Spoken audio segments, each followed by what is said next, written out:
Welcome to the Australia Remembers podcast. My name is Michael Madden. Today we are speaking to Jason and Jacquie Jinks. Jason is a Iraq war veteran. He's a wonderful bloke, Jason. He has a great story. He's a former Invictus Games competitor. He also has a service dog. He's got a great story to tell. His wife, Jacquie, has gone along on this journey with him, and today we speak about a little bit of in-country service stuff, also what life is like, both for the families and for the veterans on returning home. There's some good advice here. Current veterans who might be struggling a little bit, the different avenues you can go down with service dogs, helping with PTSD, and also Jacquie tells us a little bit about what it's like for the families of veterans and their stories and how hard life can be as well. They brought in the dog, Jason's carer dog, Paris. So you'll hear a little bit of background noise with Paris sitting down and begging for treats every now and then. And also they were babysitting a friend's 9-month-old child, which just gives you a bit of an indication of what wonderful people they are. So apologies for the little bit of background noise, but it's a wonderful podcast. I enjoyed their company. Their story is very important. There's some very crucial topics that we discuss, and I hope that you find it useful. If you do, please support the podcast. We need all the help we can get. We want to continue bringing these stories to you. In the coming weeks, we have some great interviews lined up. We have Kevin Sheedy from the Essendon Football Club coming in to talk about the Anzac Day matches, his own experience as a soldier, and the things that he does through and with the Essendon Football Club in this space. We also have Mike Brady, who you might know from Up There Kazali fame, talking about his father, who was a D-Day lander that he only recently discovered, and his experience through that.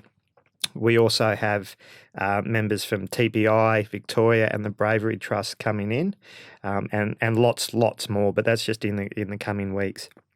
Please, if you can support the podcast, the best way to do it at the moment is to go to Patreon. We have a Patreon account where you can donate any sort of money to help, or you can sponsor the podcast on a per episode basis. You can anywhere from $1, $10, whatever you want per episode. The good thing about Patreon is that you can cap your per month contributions to the podcast. So say you only want to give $1 an episode, which is absolutely fine. Yeah, it's a third or a quarter of the cost of a cup of coffee if you find it useful. I think that's a good use of $1.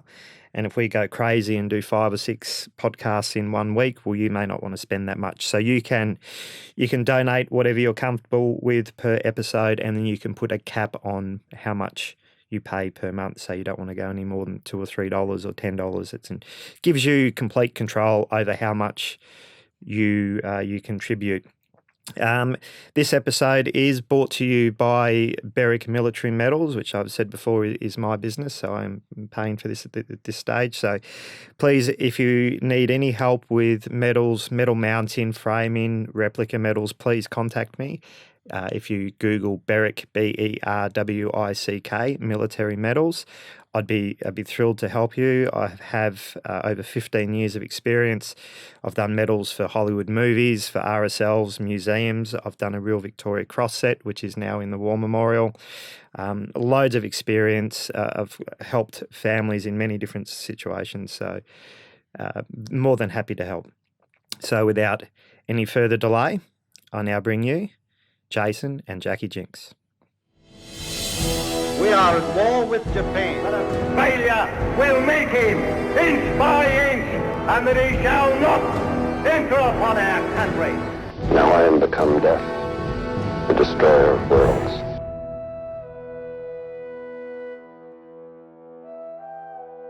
Today we are with Jason and Jacquie Jinks, and I guess Paris Jinks as well. And with me again is Gordon Trail, photographer extraordinaire, allegedly legendary chef, an Iraq War veteran. G'day, Jason. Hey, Michael. How are you, Good, mate? eh? Hey, Jackie. Hello, guys. How are you? Yeah, good. Thanks for coming in and doing this. I really appreciate it. No, that's all right. Yeah, we're just going to talk a little bit today about life as a veteran. Jason's got a very interesting story. I would have introduced you before this, Jason. Just tell us a little bit about yourself, mate, about your military experience and where you're at. Yep. 45 years old at the moment. I joined the Army, I think I was about 18 and a half at the time. I did nearly 14 years full-time service. Got out, probably did about 4 years outside doing other stuff, and then got back in as the Army Reserve, or as an Army Reservist. Did a couple more years of that, then I was medically discharged. So in terms of my Army service, that's a very brief overview of how long it was. In terms of what it was, there's many and varied. So I don't know if you want to crack that off straight from the start. And we go through all that. Or? Yeah, we can get there. If you a little noise in the background, Jason and Jackie are doing a little bit of babysitting today for a friend, so she's just having a lovely little feed of baby food at the moment, the little guy, so it's all good. So Jason and Gordo served together. Right, yeah, Gordo? we did actually. We were part of Sectet 4 in 2004 in Iraq, Baghdad. So it was a pretty good time that Jason and I, and we've kept in contact since we've since moved on out of the services. And yeah, it's a bondship that won't be broken for sure. Mm. So Jace, with your early days in infantry, sort of tell us whereabouts you were posted around Australia and I started off obviously as per all grunts to the School of Infantry at Singleton. I finished that towards the end of 91, and I got posted to 6RO in Brisbane. So in terms of my 1st Battalion and my love is 6RO, so you always say you come from your 1st Battalion, so the big blue one's mine. Oh, sorry, not the big blue one, Blue Healer. Yeah. Our Blue Healer. But, so 6 is my 1st Battalion. Unfortunately, at the time, we had a good old Labor government in, and they love decreasing defence. So the thing is, they were cutting back 6RO. So we went from having all the companies full when I first got there at the end of 91. I think it was about approximately 8 months later, I was in Alpha Company, and they cut Alpha Company. Then I was in Bravo Company. They cut Bravo Company. So are you saying that you're a bad omen for the companies that you belong to? No, I was just pretty much shuffling the cards, or what do they call it? Shuffling the chairs on the Titanic. Yeah. They were bringing in the Ready Reserve at the time, the Ready Reserve scheme, and they wanted to make room, and all the regulars were sort of shuffled along and then moved on. So I did. So just explain a little bit about the Ready Reserve, how that worked with a normal infantry battalion of full-time soldiers down into a Ready Reserve battalion. Yeah, well, a normal company strength is approximately 100. But I think at the time, the battalion was probably lucky to be 2/3 full, if that. They brought in the Ready Reserve scheme, and the idea of that was to give 12 months full-time service to people, and a lot of those people were uni students, and then for them to come back on university holidays and do a set amount period to retain their skills in defence, and just give them an opportunity to see what defence is like. And obviously within that 12 months they do a lot of stuff. For us at the time, before the Ready Reserve scheme, 6 was great, loved it. Had a trip to Malaysia, did a driver's course, but unfortunately once the Ready Reserves started coming on board, all the money was allocated to them. So we'd actually go bush without ammunition, do a 2-week exercise without ammunition. Yeah, and call them bullets. Yeah, buckets of bullets. Is that true? Did you have to do that? Yeah. Yeah, really? Yeah. Buckets of bullets, because all the ammunition and the blanks even got saved for the reserves, because they wanted to get the most out of their training for the 12 months. Right. Yeah. So us as regs got put on the back foot, and it's like, yeah, that's all right. It sounds like a Monty Python skit, doesn't it? You couldn't script it. It's, it's really really strange how defence does things in certain ways sometimes. Yeah. Going forward a little bit, Jason ended up as a competitor in the Invictus Games last year, Jason, over in Canada, which we'll get to shortly, just to give people a bit more of a background about what you're all about. And that was a good experience, and I imagine that, you know, you probably come a long way from who you were on discharge to who you are now. Oh, definitely. Yeah, from my medical discharge, and I was working at the time as well. Then my sort of mental health issues really come to the fore, and I had to stop working completely.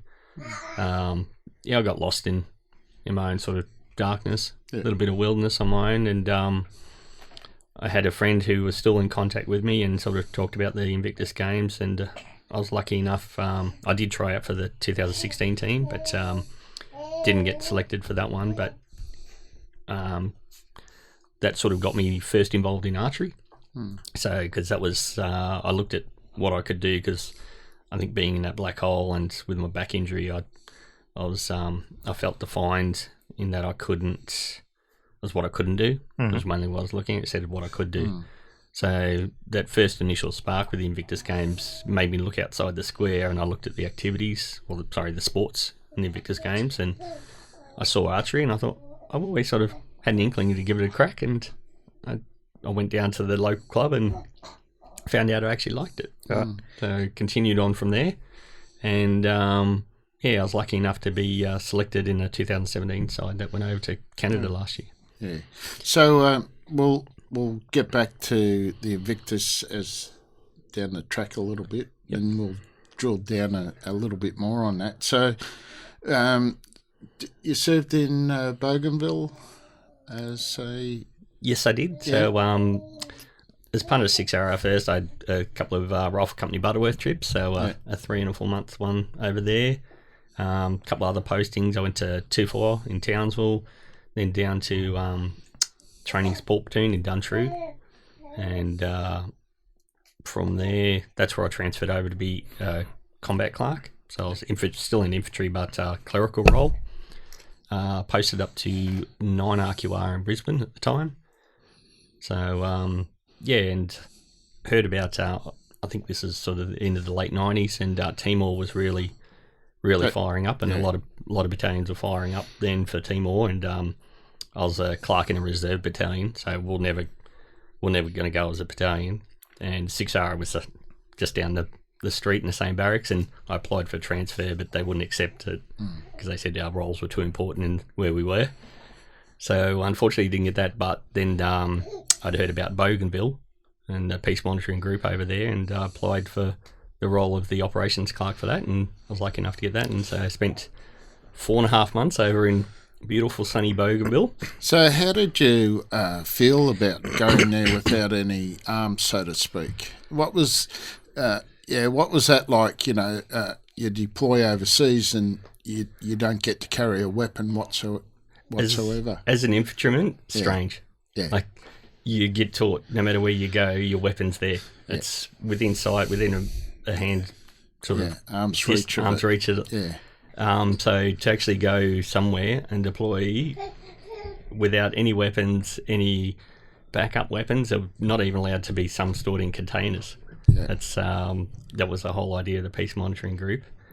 Strange is probably the only way you could put it, because we did have a sort of ready reserve force, but they only had sort of batons and the police shields as a security screen. But so how did how did the other guys that were on that trip, how did they feel about that as well? You know, I don't think there was any sort of major issues that were there. How was the local situation at that time that you were there? Most of the time was pretty good. Like, we had a lot of smaller team groups located across Bougainville, and we got all the reports from them as to what was going on. I think the biggest aspect about Bougainville was when they were having the I think they're called the buoy nuts, and that sort of it alters their mind. So during the daytime, they're fantastic, they're reliable, perfect people, and then by the afternoon they have a few of their buoy nuts and all that, and they change, actually literally change. Some people have done things that are so out of character because they're on this, and so that was probably the biggest thing at night time, and that's why we had curfews. Yeah, like it was always okay by night time. Everyone's back on base, sort of secure. We're on the wharf at Lolaho there. Yeah, big old wharf, big tin shed, and we had our own little 1111s in there. So, and Jackie, when did you first meet Jason? I've known Jace of sorts through friends since he was a teenager. Oh, really? Yeah. And we both lived our lives, married, had kids, and it wasn't till after we'd both been divorced that we found, caught up again as friends through friends, and we hit it off the second time around. Yeah. And what stage was this? When you started? This would have been 2008. So he was discharged from the regs, and had done a little bit of reserves at the time. Mm-hmm. Yeah. And he just... How was he? Not too bad for a veteran, I suppose. No, he's good value. No, Jackie's not saying is I was actually at her 21st. So okay. I was I wasn't even 18 at the time. I was probably a couple of weeks off being 18, and I was mates with Jackie's brother. And so I always sort of knew Jackie as the older sister, but didn't really know her. And I remember everyone always talks about Jackie, her red dress at her 21st birthday party. And, and even sort of once we got together and all that, she brought out the photos of her 21st. There's a picture of me sitting on the table with the other boys having a few beers and whatever. And I said, that's when I planted the seed in her mind. I was there. A long work in progress. It was, yeah. Like me, mate, slow mover. Yeah. He's a dreamer. Well, it worked. It did. Yeah. It did. So, about 2008 we caught up and hit it off and been together since then. Yeah. When did you marry? 2012. 2012. Yeah, well, it was funny because we went overseas to Fiji in 11, got engaged in just off the Warwick Resort there, so did that one right. And yes, then, it was very romantic. Then in 2012, we're looking at doing a cruise, and for some reason we're just looking at the whole deck outline of the cruise and where's the cabins were and all that, and then one room said chapel, and we went, why don't we get married? Really? So we looked at that, but... you rebels. Yeah. Well, we just thought it would be easy. Yeah. And it wasn't. You can get married on the chapel on the ship, but only while it's docked in Sydney. But we didn't want that, so we actually looked at it and we got married as part of the cruise. One of the island stopovers was Vanuatu, and Jackie coordinated with an events planner. An events planner over there, and organised the whole lot. So once the ship docked, she got picked up early. I went with all the kids, like Jackie's 4 kids, and my brother-in-law, my sister, and their kids as well. They come on the cruise with us because we're getting married, which was fantastic. That would have been great, having the family along with it. It was awesome. Like originally, my oldest was year 12, and we thought, right, we'll do this in December because the kids are growing up and a big family holiday together. And then when we decided to get married, we thought, how easy, we don't have to... It's kind of a family moon. We don't have to worry about babysitting for the kids. We can have adult time. They can chill and do what they want on the ship. And it ended up wonderful, like 10-night cruise. And, it was just great. A lot less stressful than the normal big wedding. Oh, yeah. We didn't do that either. Yeah. That's what we thought about at the time too. Like we thought we invited everyone that we could, and if people wanted to put that effort in, come on cruise, they could. If they didn't, so be it. Yeah. But and we just had a great time. It was relaxed. For the wedding lunch at the resort where we got married and all that we ordered lobsters that were caught at the reef that morning. Nice. Moe Shandon and all that, and they come to like Yeah, really, realistically, nothing compared to what it costs Australia. I think it was like $400 Australian or something for 10 of us eating all this beautiful, beautiful food. You wouldn't have fresh even got a seafood. chapel for that here. No. Well, the resort's called Tamanu on the beach. I have to give it a plug because it was an adults resort, no kids unless it was a special occasion, and it's just divine, beautiful. Just the cottages were made out of coral, and it got demolished in Cyclone Pam, I think it was, and they've rebuilt it. And they've rebuilt a new chapel and stuff, and it's just the most beautiful place, very quiet and relaxing, and I'd go there again in an instant. Talk about dropping seeds. There's one there, mate. There's one there. There's enough.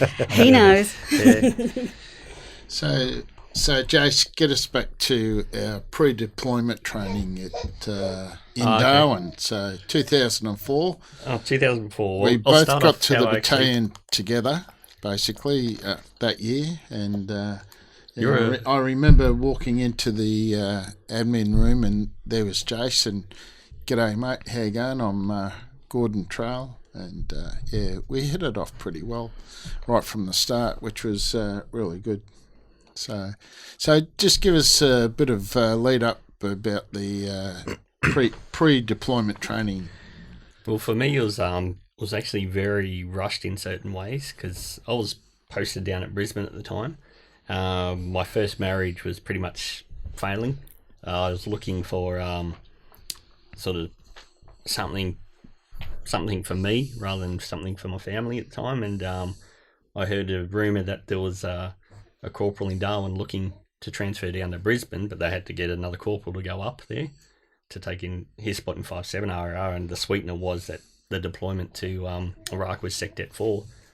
So I investigated that rumour a little bit more and found out it was true and said yes, and I think within 6 working days I had a posting order and I was on my way up to Darwin, and I think that was probably about 5 weeks prior to deployment. Yeah. At the time I got up there, so you guys had a little bit of a head start on me. Yeah, and we did, but it was still fairly hectic and very, very busy. I got to the orderly room at Delta Company, and there hadn't been a clerk there for a while, and the admin was just shocking. Yeah.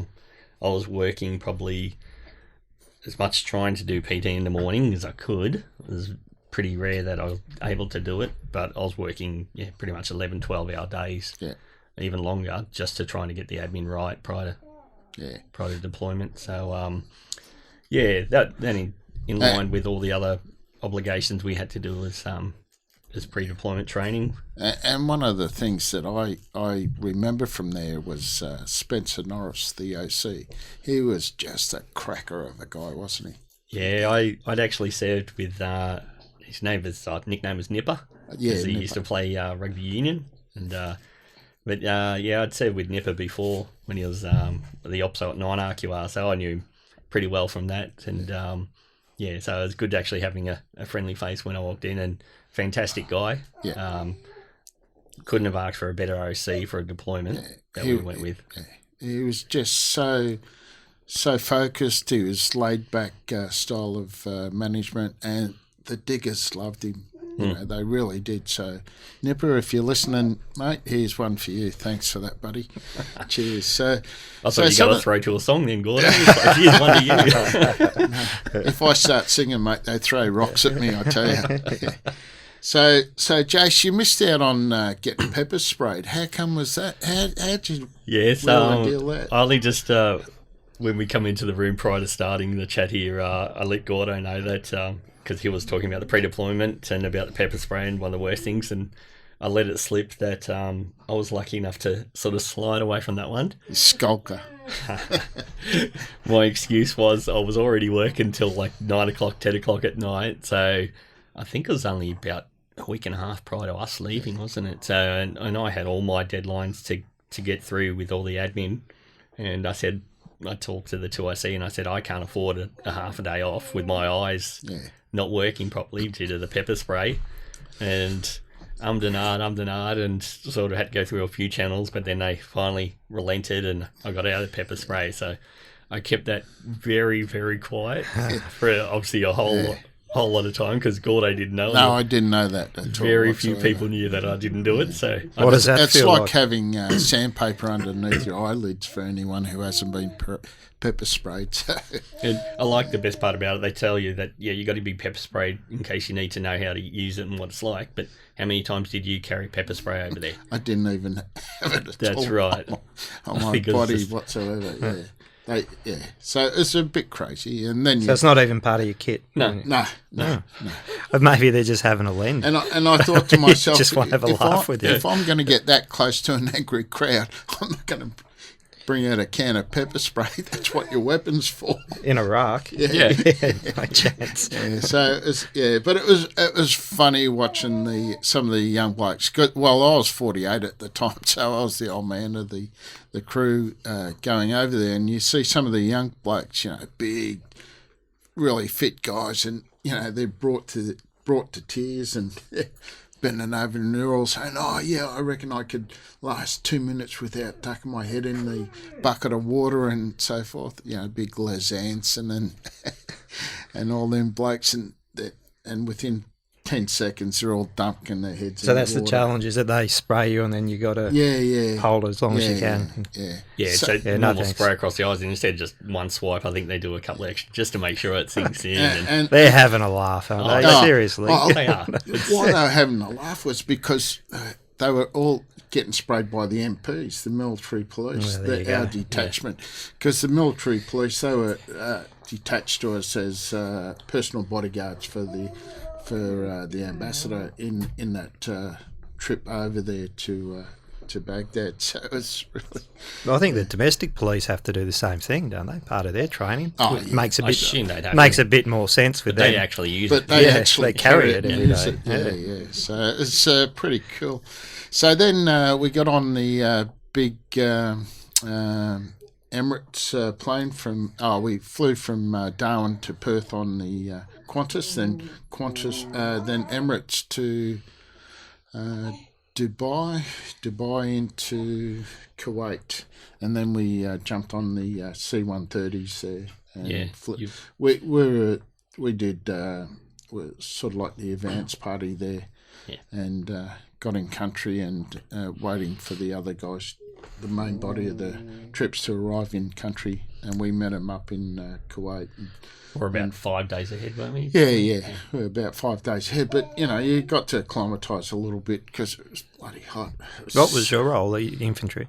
I was the clerk. Yeah. Clark. company Oh, clerk, sorry, so- you said that. Yeah. Looked so- after all the pays and any administration. It was so my role was probably more prevalent prior to deployment, get everything ready, and so in terms of my role over there, it wasn't. It was funny. It was sort of defined but undefined. Yeah. So because a lot of the what I thought my role was going to be was taken on by different type tasks over there. We had another headquarters located in at the Presidential Palace North in Baghdad.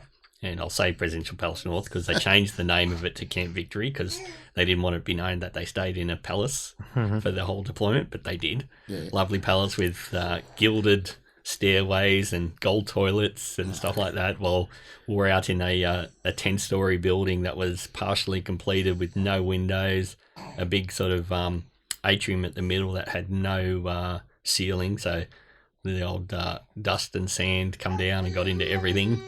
So, but obviously deployment, it is what it is. We lived, we survived, and we made the most of it, had fun where we could. Yeah, we were, some of the high points of it was getting ripped off on the DVDs. You're watching the movies, and then all of a sudden it stopped at the critical point of the show, and had to wait until you got back to Australia to get the rest of the movie. So it was a real pain in the butt. Oh no, I love the good old call to prayer. Wake up in the morning. How What does that sound like? Oh, I don't even want to. The call to prayer 5 times a day, but the morning one was always the worst because it's always the loudest too. Everything's so silent. Yeah. And even though like where we were located, the building, we were adjacent to a pretty major road right in front of us. So Yeah, it was the call to prayer always come through loud and clear. What time in the morning? It's dark. Oh, really? When you're doing pickets at night time, because that was another sort of my role over there. I was the section commander for the headquarters team. That we assisted with the pickets, security pickets, and that.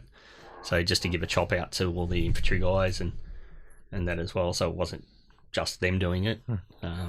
So we had that was probably another one, and always try to get out in the convoy when I'm going to the presidential palace and collecting all the cash. That was I remember one time I had to collect the cash to pay the rent for the building. So $20,000 US per month we're paying for this unfinished 10-story building. Whoa.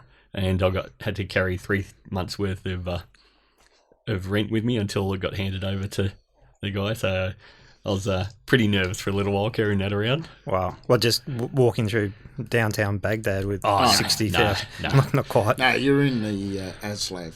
Yeah, Right, okay. It was pretty much point to point, so I carried it with me, and then it was in the safe. But I was still sorry about that one. Little That's all right. Little guy's just having something to eat. He's all right. But so it was point to point, but until it actually got handed over to the guy who owned the building, it was signed off in my name. Yep. Your responsibility. Yeah. Yep. Yeah, 60 grand over there is always would have been a nice little prize for anyone, 60 grand US. Oh, yeah. Absolutely. And we didn't even get to use his vehicles that he had parked in the basement, did we? Yeah, well, lucky enough, as I sort of mentioned, he actually, that was probably the only secure part of the building that was closed off. He actually had all these beautiful old car collection underneath. There was a Model T Ford. Yeah, Model T, a speedboat, massive big speedboat, Mercedes, you name it, he had it. And they were all locked up in this garage that he had at the base of the building. So not that many guys knew that it was there, or they didn't get into that area whatsoever. Yeah, because we knew the... what was his role? The building keeper, Karim? Karim, he was a interpreter and also a man of many building talents. caretaker. And his nephew was the building person that looked after all the building and made sure that we had electricity. How closely with the locals did you work? Like the local military and police and... Oh, not at all. No. Very few. With very few in contact. We had, there was times... Young Allison, Lieutenant Allison, he had contacts with them. And it depends on your role. Yeah. Like, perimeter. We did go, there was, like the infantry guys always did sort of patrols around the area and that, and the cav were always doing vehicle patrols and out. But, so you had that local interaction, and I went out on a patrol with the guys and that too, just to get out and be part of it. And, it just depends what role that you had your interaction. Like we could see across the street there was a shop there, but we didn't go to the shop. That wasn't part of us. Wasn't part of what we wanted to do. We were there to provide security for the embassy. Yep. And we had our lovely cooks with us, so we didn't go hungry at all. We had Gordo and Mr. Steve Riley, who was a fantastic cook and covered for you. And what sort of stuff would Gordo cook for them? Well, Gordo, believe it or not, was the best potato peeler in Baghdad. There were many a day I went in there and there's Gordo sitting at the back peeling spuds while Steve's sweating away. So I jumped in and helped Steve cook stuff while Gordo did spuds for the next 2 hours. We didn't care who came in. We just said, come in, boys, But that was actually a good thing. If you had time during the day and all that, just go and volunteer and help in the kitchen cook. And we always... we always sort of tried to source as much fresh rations as we could, and with the potato peeling, I actually poured bottled water into the potatoes, so there was no any bugs or anything like that. Because the local drinking water, no one would drink it. You have to be careful, I suppose, with it. And everything that we had shipped in was manhandled upstairs when it came in, the bottled water, everything. So, in terms of what people sort of, I don't know, it's hard for people that don't know what's going on or have never been in that situation. Like all our water, all the rations and all that, when they come in via the truck, were manhandled up 3 flights of stairs every time. And how many? Twice a week? Yeah, twice a week we'd get them, and but it was. I suppose nothing's easy in that situation. Simple things like water and food and everything. 40 degrees, wearing your flak jackets around. But, I mean, you don't join the army and go on deployment to make it easy, to get it easy. If you wanted that, you join the RAF. Yeah, and that's one of the things when or the Navy. Yeah. I'll stay out of that one, I think. Yeah, but that's one of the things that, we're trained to go to war, and that's what we do. That was our role. We knew exactly how dangerous that place was, without doubt, before we even got there. But when you get there, it all becomes normal. So we just deal with it. And then we had Robert Penfold from Channel 9. He came over and did a bit of a chat to some of the boys over there, and we got a live cross to the Melbourne AFL footy show. And Jason, he's don't know what to say about his football team, but I was up on the roof with the other Baghdad Bombers, flying the flag for the mighty Essendon Football Club, and Jason, he was there as a North Melbourne supporter. Okay. I'm Carlton, mate. So oh, geez, yeah. Do you even say that in public? Yeah. No, it was pretty cool. I got a few letters afterwards when we were on the footy show, so that was What was this about? So they got you on the footy show for a chat. Was it on Anzac Day or something? Was it? No, what had happened was Robert Penfold and his crew came over, because it was around about 12 months after the invasion of Iraq by the coalition. So what we did, I went up to Rob Penfold, and he had his film crew, and I said, do you reckon you guys could get us on the footy show?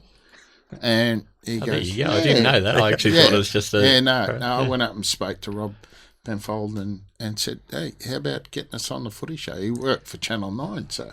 And he goes, yeah, sure. And he got his film crew. So we went up the top of the... building? On the roof there, and we did this, I spoke about Essendon, showed him my flag and stuff like that. Jason, Matty Leash talked about North Melbourne. No, he wasn't North. He was, he would have been Carlton even. Yeah. But, it was just little snippets, a couple of sort of people at a time that they did, and obviously cut and paste into whatever the footy show sort of needed. And I think that was on the Tuesday, and the footy show was on Thursday, so they were able to send it back to Australia. They showed it on TV. Yeah, it was good. I think I was lucky enough, because I actually I did the odd I'd run it through my head. How can I make sure I get sort of onto the screen? And so doing the Matty Lee was doing his little chat about Carlton, and I just did a hello to all the North boys and all that, and wished them luck and all that. And I said, and Sam, how about you come over, do a street talk down here, and pointed over the ledge?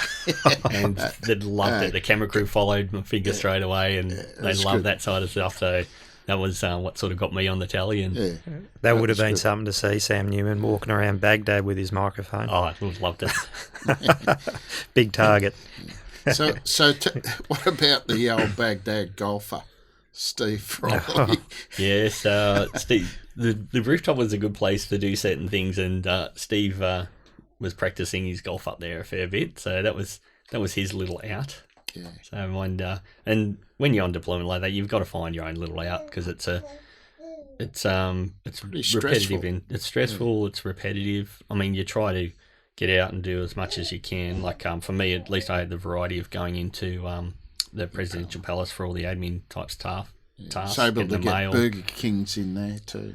Yeah. No, never had any of that, Gordon. I was a fit fighting machine. And you had the best food in Baghdad where he was. So, well, I will say that we did. Everyone anyone who could stop by during lunch or dinner would try and stop by, because we did have the best food in Baghdad.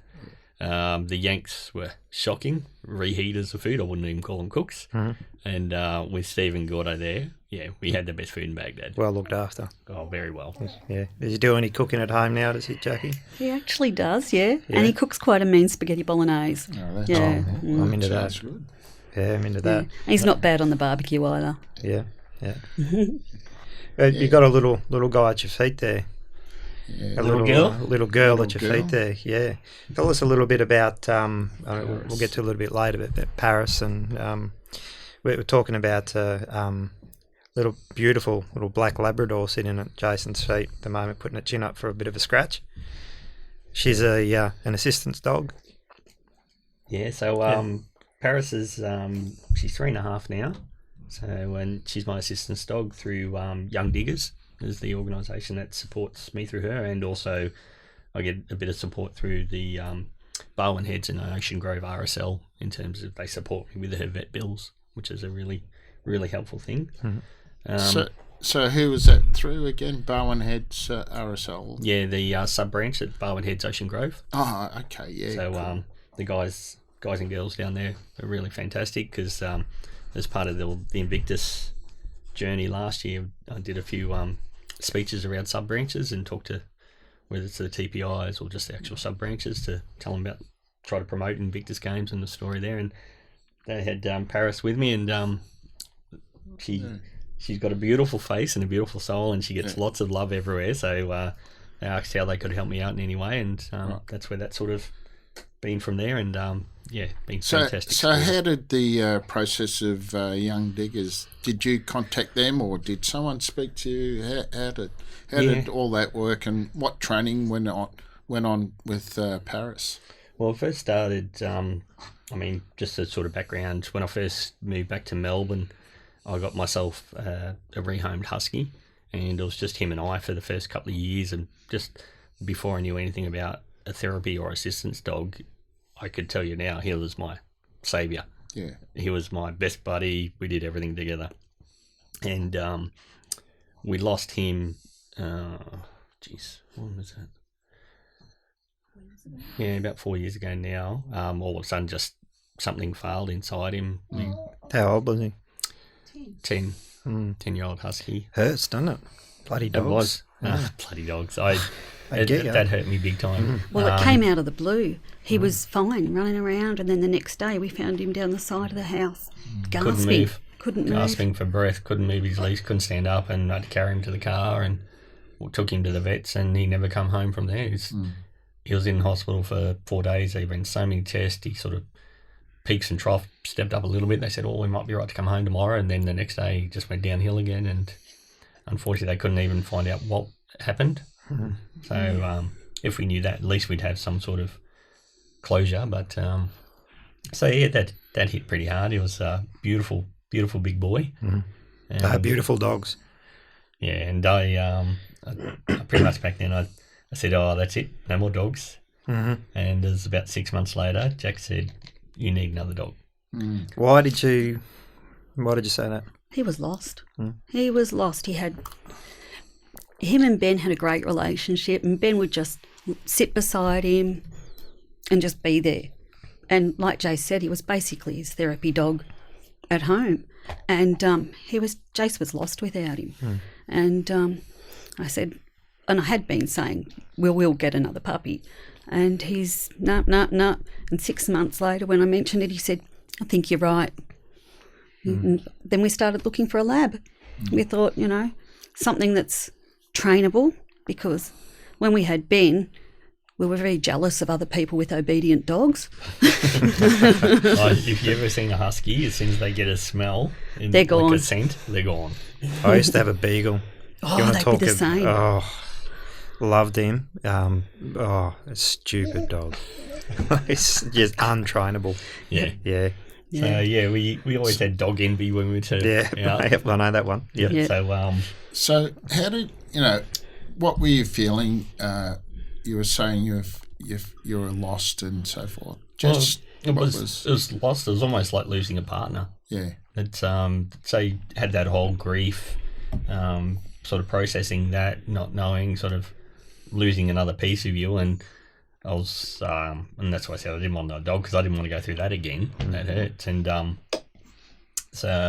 but after a while we got to this stage, and so you weren't working at this stage at all, were you?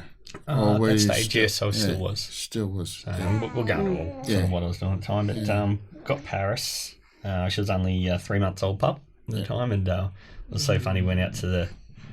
Got her from a farm in Ballarat, And her mum was a gun dog, apparently a really good gun dog, could bring back 3 ducks once. That's pretty good. And went up the back to the shed, and there was these 5 pups running around. One originally wanted a chocolate, and there was 1 chocolate and 4 blacks, but the chocolate was already taken. And you got these puppies running up and down the yard, and they all look almost exactly the same, and you're trying to pick which one you want to take. But she had a little bit of an extra tint in her coat, a bit longer, and she kept coming back to me, and just that was what sort of clicked. And they had different coloured collars on them, so you could tell by the collars. But she kept coming back to Jace. Yeah. So how does the process work of getting her to become a carer dog then? How does that? Well, originally she wasn't for that. It was just another dog for me, and one of my mates got a young digger's dog placed with him. So he's got PTSD as well, and so he went through young diggers and got a dog placed with him, and he said, "Why don't you try that with Paris?" And I said, "Oh, but I can't. She's my dog." And he said, "No. They actually will let you train your own dogs if they're a certain age, temperament, breed type thing." So I started the process, and unfortunately back then their admin was pretty shocking. So it was about 6 months before I got the first call back to say, "Oh, okay, yeah, no worries, we can look at training her." And so the first part was getting a letter from my medical practitioner, psychiatrist, and as to why we needed her. Then getting an assessment for her temperament to make sure that she was the right temperament, didn't have any aggressive tendencies or anything like that. And then there was a case of going through with their trainers to make sure that we're up to the level. And I mean, by then we'd already done our own training with her, like went through puppy school, went through advanced recall with another local trainer. So she had most of that all sort of down pat. But we went through all that, and then we finally, unfortunately, it was the trainer was over this side of Melbourne, so I lived down the peninsula, just past Geelong, and it's about an hour 40 for every training session. So we tried to vary that to sort of 5 weeks, and but we learnt a lot more then and got up to the level, and then they finally got a trainer based out of Geelong, and the first time she saw her, she said, "Oh, she's good to go." Really? Yeah. Yep. And within 2 weeks, she we went through a public access test, and she passed it first time. Yep. So how long's the process to train her to get her up to? And what is it that you're trying to? What does she do for you on a day-to-day basis? On a day-to-day basis, she provides security. So I can go out without Jacquie to shopping centres and not feel overwhelmed. That anxiety sort of doesn't kick in. If it does, I'll cry to try to take me out of there, or just give me full reassurance, like in terms of she'll lick my hand. If I'm sitting down, she'll come put her head on me. So she picks up on your signals. It's amazing. Just on my temperament. Right. I mean, even now she's laying down underneath on my foot now, and that's her crying. Yeah.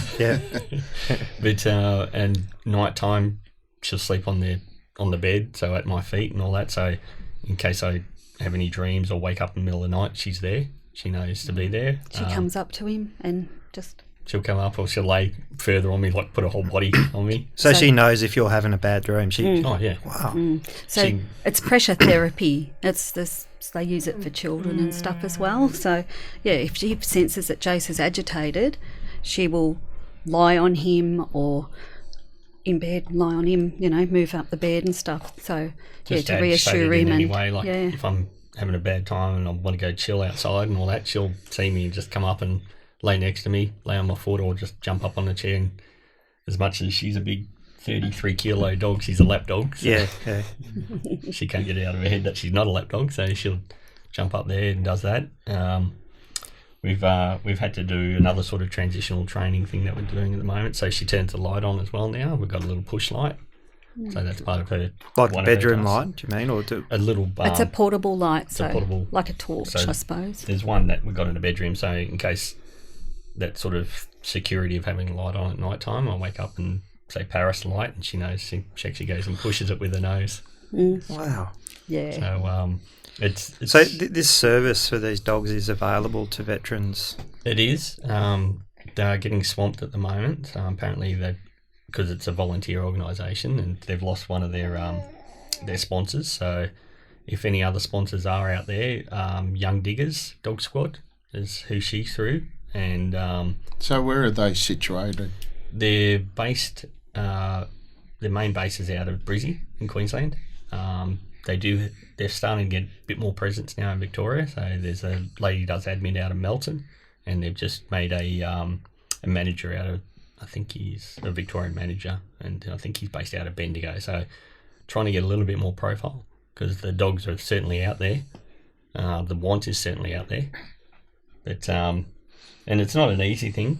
I mean, the days I have to push myself to get out of bed, to get out of the house, to do training with her, because as much as she passed her public access test, that was May last year, and you have to do it every 12 months. So, and that's a good thing, because there are people that unfortunately abuse the system and don't follow through on training their dogs and just do it once and think they can go anywhere. Yep. So it's a follow-up thing that we have to do every 12 months. So it's always ongoing. That gives you goals to keep working towards too, to keep it. Yeah. And have you seen much change in him, Jacquie, through having Paris? Through Paris? Yeah, definitely. Definitely. And I feel a lot more comfortable when he has Paris when he's out, because I know that if he gets caught up in his own head, he's got Paris there as a distraction, and Paris is there to take care of him. So it works both ways with him and Paris.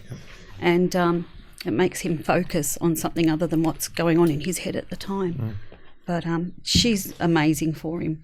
And as Jace was saying, with ongoing training and stuff, it's never ending. Like, she has to be able to go on an escalator, in a lift, on trains without hesitation, on trams. First plane flight. She had a first plane flight this year. That was pretty cool. How does that work?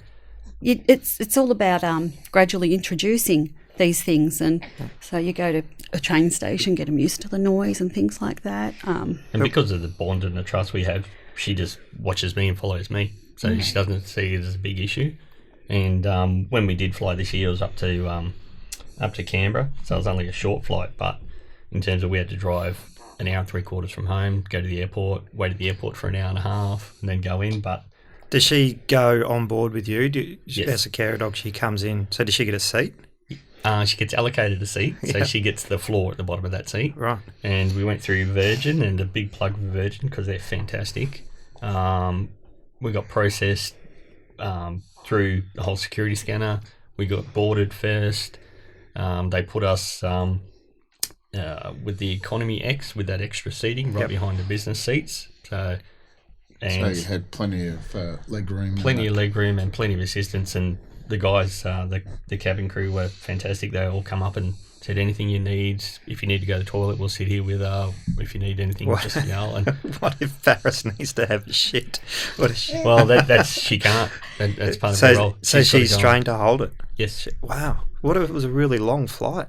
Because you'd have to do something. That'd be, I've never sort of wanted to do that, but I mean, she can go pretty much all day unless she's got like really long time. Like we left home at 8:30 this morning and she hasn't gone to the toilet because she goes on demand, or not on demand, on instruction, on command. Yep. So that's part of the thing that before we leave home, I tell her go to the toilet, and she goes to the toilet. Well, not like my beagle. Just whenever, wherever. But, it's pretty cool having her, and she gets lots of attention. Unfortunately, sometimes people aren't aware that she's a working dog, and they need to sort of step back and sort of think and say, okay, don't distract, don't annoy. So what's the protocol there? Should people ask before they interact, or should they just back off and just leave you alone? Or what's... My preference would be to leave me alone. There are times I don't mind. If I'm in a group there with people I know and they ask to pat her, I don't mind. And it depends where we are. I might even take her coat off so they can give her a pat. But if you see a working dog walking around or sitting down, don't make eye contact with the dog. Don't talk to the dog. Don't pat the dog. Because you're distracting it. Yeah. Right. And it also confuses the dog. Yeah. You know, if you're making eye contact with the dog and trying to engage the dog, it's actually confusing her because she's got someone or him or her, the dog, talking to them, and they know they're supposed to be just focused because they've got their work jacket on. They actually understand when they're working and when they're not because they wear their work jacket. And it's actually really funny. The people that are more aware out there are the kids. Really? Yeah. The kids are more aware that they're working dogs and you don't pat them. I get more adults patting her, and I'm looking around going, "What are you doing?" than kids. Yeah, right. So it must be a good feeling just to reach down and be able to stroke her fur and stuff. Just knowing, she's on my foot now. Yeah. I always feel her presence there. When I'm on the lounge or Jack knows I'm in a bad mood, she'll send Paris out to me if I'm just sitting outside chilling. If I'm having a bad day, just fatigued, whatever on the bed, she'll just come lie on the bed with me for a couple of hours, do whatever. Talking about picking up on my moods, like if I'm watching the footy and get a little bit agitated and start yelling at the screen, she'll come up and just put her head right on my lap and really push down. It's like, "Are you okay? You're okay," type thing. And because she wouldn't understand that you're watching a game. So no. So have you taken her to the footy? No, we haven't actually been to the footy. So, but you can't you? You can take them in. Yeah, if you're given, you work out with the. It's amazing how dogs pick up senses. Like even my daughter's dog, because sometimes I can be a little bit loud at home, and especially when the Bombers are playing. I know. And if I get agitated, her dog, he's Jack Russell, will come in and he'll just break my concentration. That what am I getting agitated on? What I've been on the phone to Telstra or someone like that, and I'm just going, what's going, And Dallas, he'll come in and just break that thought pattern that I had about getting angry and just bring you out of it. Yeah, she brings me out of it, and it's amazing how they do that. And that's what they say. A lot of dogs do pick up on it, and that's why it's very hard for they've got to try and maintain that.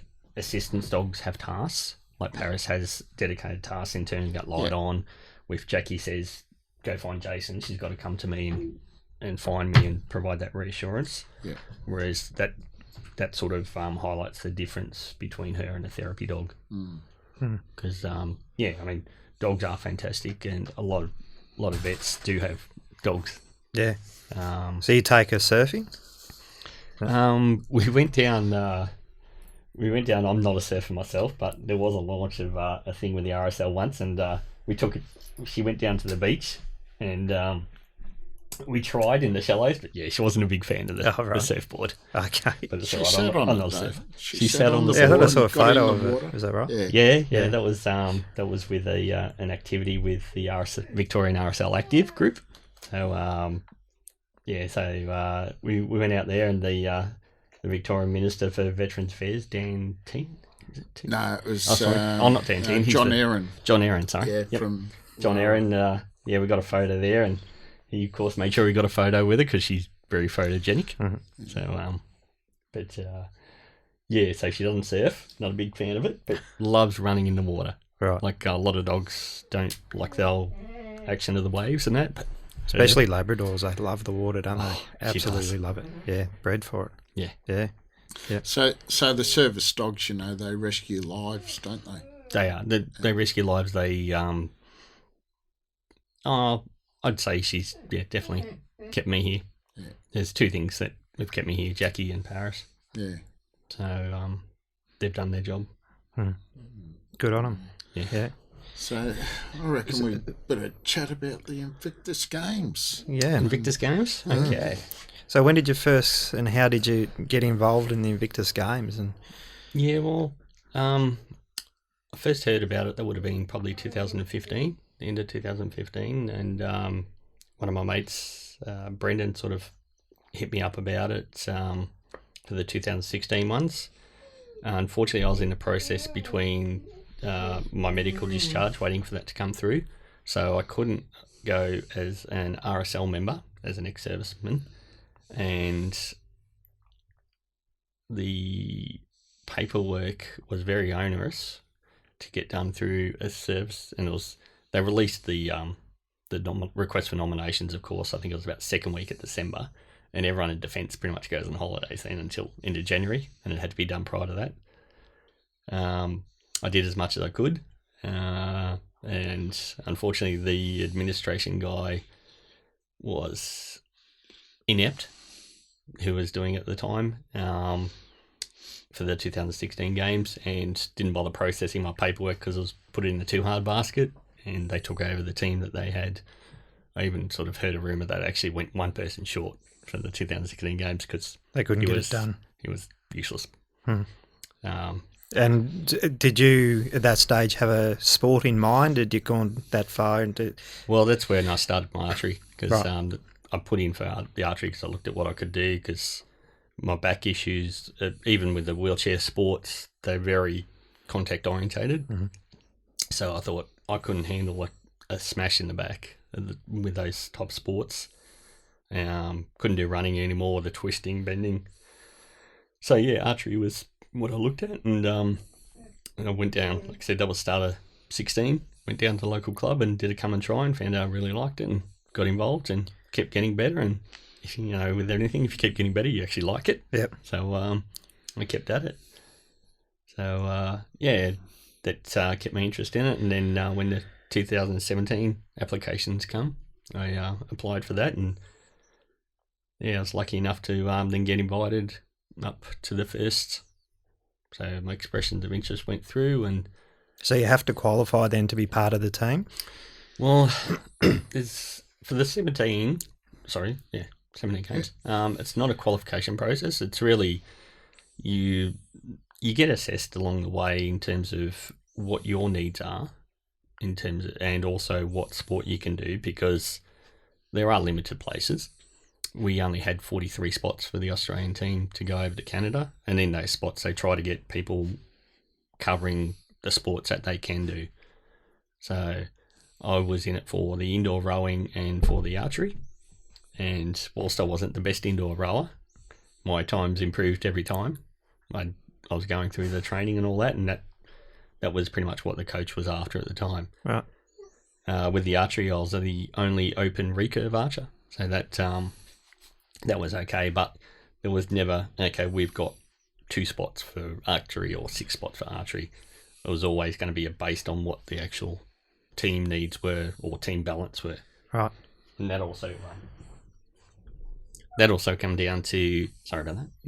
Yeah. That also come down to how you fit it in. There were some people that just weren't ready, like in terms of physically or mentally, Yep. to be in that team environment. And also to be within that whole structure of flying as a group. And as much as you don't have to do media, they're still there. Yep. So if you're not comfortable being around that environment, it's very hard to put yourself out there, and you probably shouldn't put yourself out there until you are ready. Yeah, I suppose the idea of the games is to make things better for you, not worse, and they've got to be careful that that's what they're doing. Yeah, and they're a rehab process. That's what they're for wounded, ill and injured servicemen, and they're a rehab process. And as far as I'm aware, it's supposed to be wounded, ill and injured as part of your service, but I think they've actually changed all that. Right. Yeah. And what was the experience like once you got on board and you went over? So you went to Canada? Yeah, well, it was a long process. From the first camp in January till the team was announced in June, and we got told in June. It was a long 6 months of waiting, and I think I got out of defence because I hated the politics and hated not getting told what was going on and could control my own life again, so that was very hard to take. Yep. But when that's Paris. It's just saying hello. Yeah. When we got told, I was ecstatic. Unfortunately, I had a couple of friends that didn't get through as well, so it was very hard having that sort of loss and trying to sort of have the empathy for them, but have my own enjoyment. But as part of being part of the team, it was fantastic.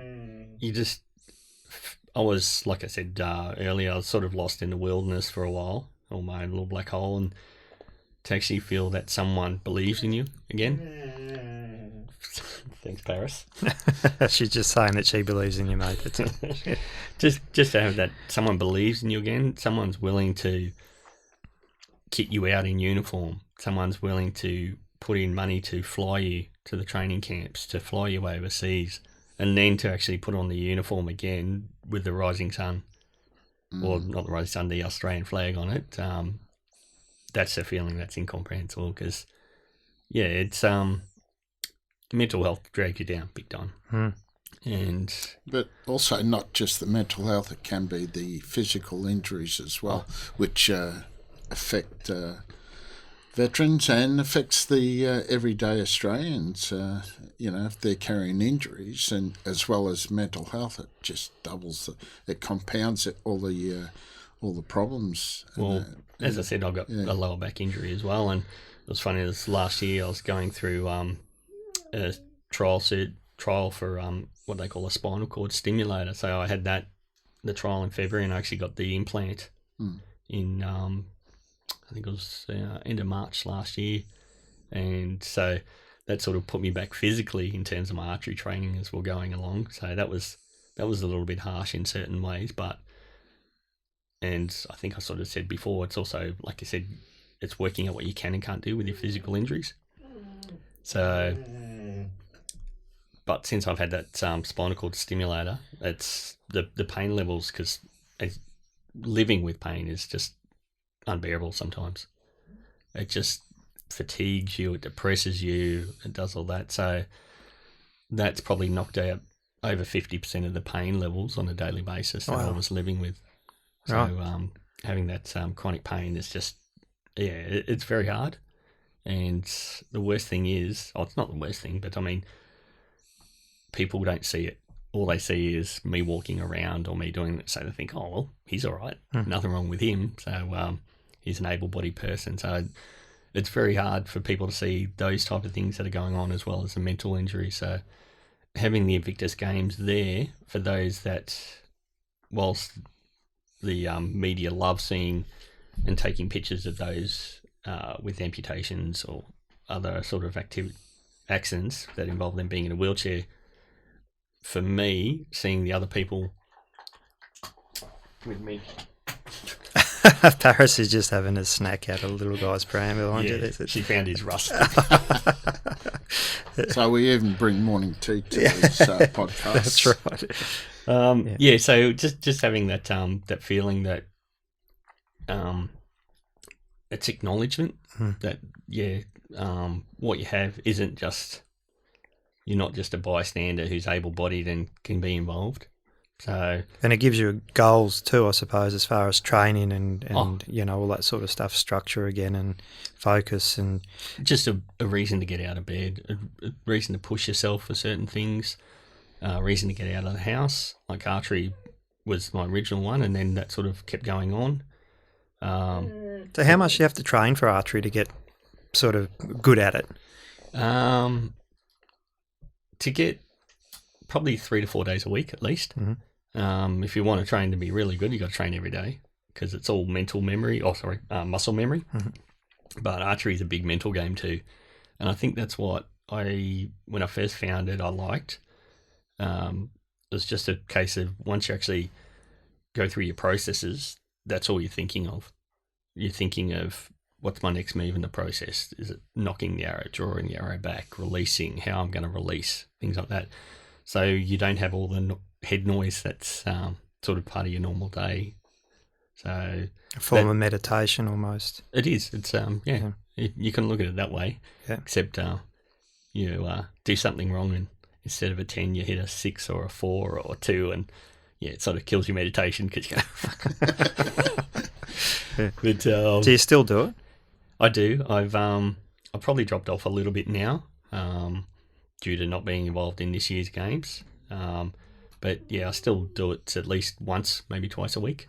Whereabouts? Give a plug to the people you do. Give a plug. Okay, Arrows Plus in Point Cook. They're part of the Werribee Archers. So I'm a member of the Werribee Archers. Great little club.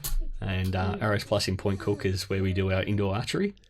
So they're actually open 7 days a week down there. 6 days a week.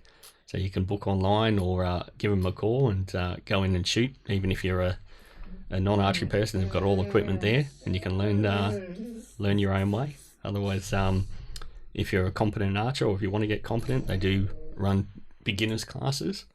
and we do have open spots in our club for members who want to join. So, do many other veterans get involved? In terms of what I've seen out there, there's a few. So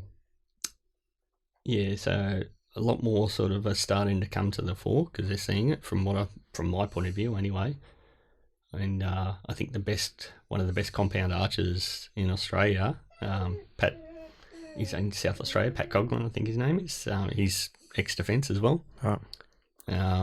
There's I believe there's certain characteristics in archery that for the mental health side are fantastic, but also for a lot of defence members that remember all their marksmanship principles, it's very similar. So yeah. What about you, Gordo? You ever thought about picking up a bow? No. The only bow I pick up is a bow tie, mate. No. I just had an image of you standing there with a bow tie on. It wasn't a pretty... That'd be the bow tie pastor, wouldn't it? It's about right. No. I'm more into photography and reading now. Yeah, photography is a similar sort of thing, I think, in that you can be away with the fairies. Yeah, you can be very focused. Something that just takes your focus. Yeah. And sort of needs your whole focus at that point of time. Absolutely, yeah, it does. And yeah, the thing is, I mean, as much as I love my archery, it's I grew up playing contact sports and stuff like that. So to be able to release that initial burst of adrenaline that you have, that's where the contact sports are a good thing. But archery, you don't have that release. So yep. So with the Invictus Games, the family involvement is fairly critical for each of the participants in that. So yeah, definitely. I was lucky enough, or I am lucky enough, that Jacquie's my listed carer, so she was able to come all the training camps with me last year. But as part of the Prince Harry's big drive with the games and how they first started, he actually pushes the involvement of families. So every country or every participant who enters is allowed to bring 2 family members over with them to the games, fully catered for, all transport paid for, all accommodation. That's brilliant. Oh, it's fantastic. To give them, it's to acknowledge what they put up with as well, because they do put up with a lot of crap from us. They do, and seriously, like I said before, Jacquie's one of the reasons I'm still here. So it's a partial reward for them to acknowledge what they've done. And I don't know if it's on the footage from last year's games, but if anyone actually goes to this year's games, I'll see it. Prince Harry actually gets the competitor to stand up, turn to the crowd where their family and friends are, and clap. And acknowledge their service to us. He seems to get it, doesn't he, Prince Harry? Oh, he gets it so well. Yeah. So how was it meeting him?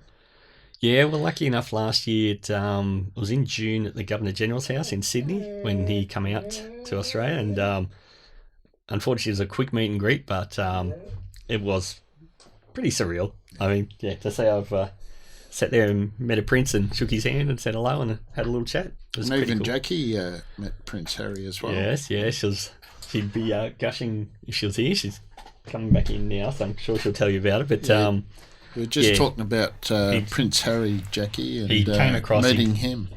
Amazing, absolutely amazing. Still can't believe I shook the hand of a prince and he said hello. we got a good photo. There's me, like the camera's sort of side on, I'm shaking Prince Harry's hand, and Jacquie's in the background and her mouth's just like big wide open mouth and sort of a gay thing. Yes, the old mouth dropped. So how was it for you to go to Canada with Jace last year and be part of that experience of the Invictus Games, and what did it mean for you to see your husband out there competing for Australia? It was fantastic. It was a really amazing experience, and the camaraderie the athletes have between each other and the support they give each other as athletes and as friends, because they become a very close-knit group, and it's just incredible to watch them support each other and watch them grow as individuals and overcome their own personal angsts, so to speak, yeah. And people don't understand, people outside of veteran families and that probably don't understand with PTSD that it is a family sport, so to speak. It doesn't just involve the veteran. No. It affects everyone. There's a massive ripple effect. Yeah, and the fact that the Prince has pushed that family side of it, that he wants to involve the families, is extraordinary. That's probably one of the best parts about Invictus Games, and like from last year's, that and the whole reason for the Invictus Games in terms of getting wounded, ill and injured back out there participating in sport, because they're trying to push the issue now all over the whole communities. But sport is a great I can't even think of the wording, but it's fantastic. It just brings everyone back out, whether it's team environment. I mean, team environment's a lot better. Like, I love my archery, but you don't have that team camaraderie. Yeah.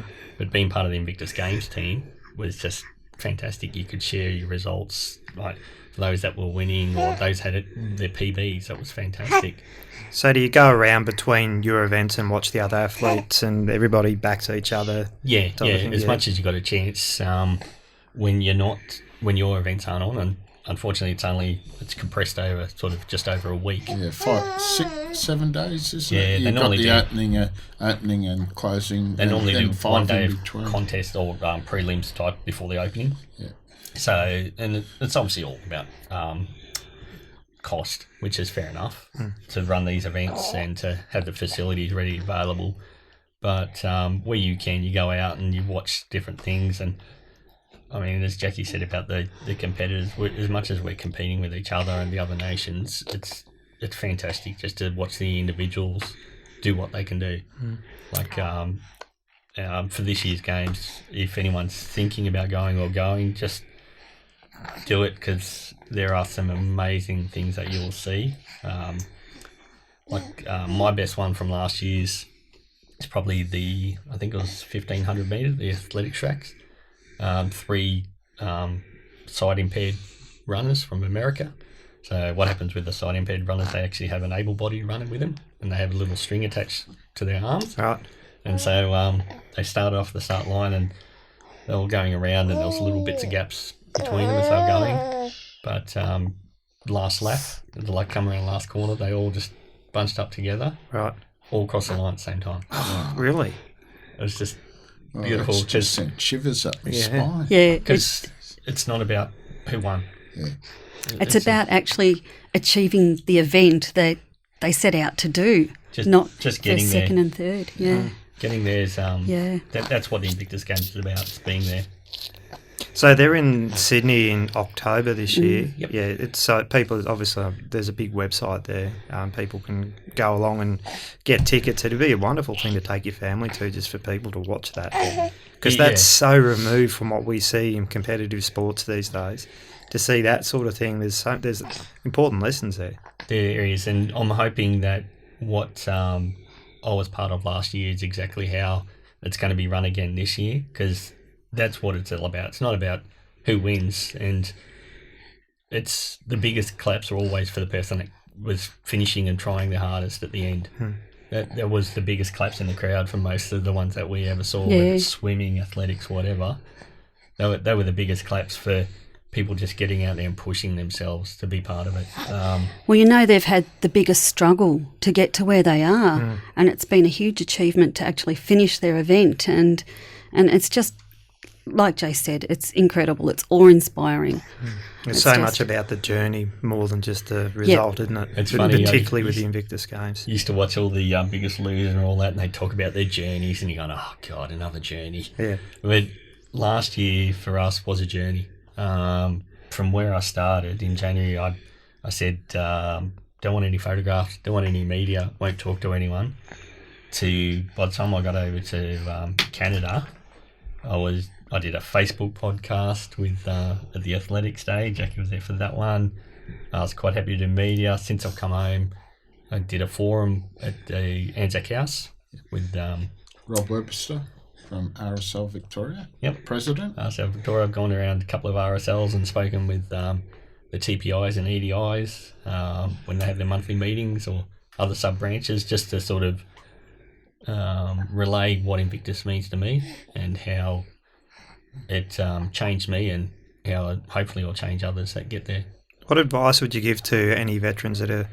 it's too late for this year because I need to put the team together, but if they're looking for it as a long-term goal for next year, what would you say to people It's about 2 years. Yeah. they've changed it to every 2 years now. That's right. Yeah, the next one is in 2020 in The Hague in Netherlands. My advice is to make sure you've got yourself ready for it in terms not only physically but mentally.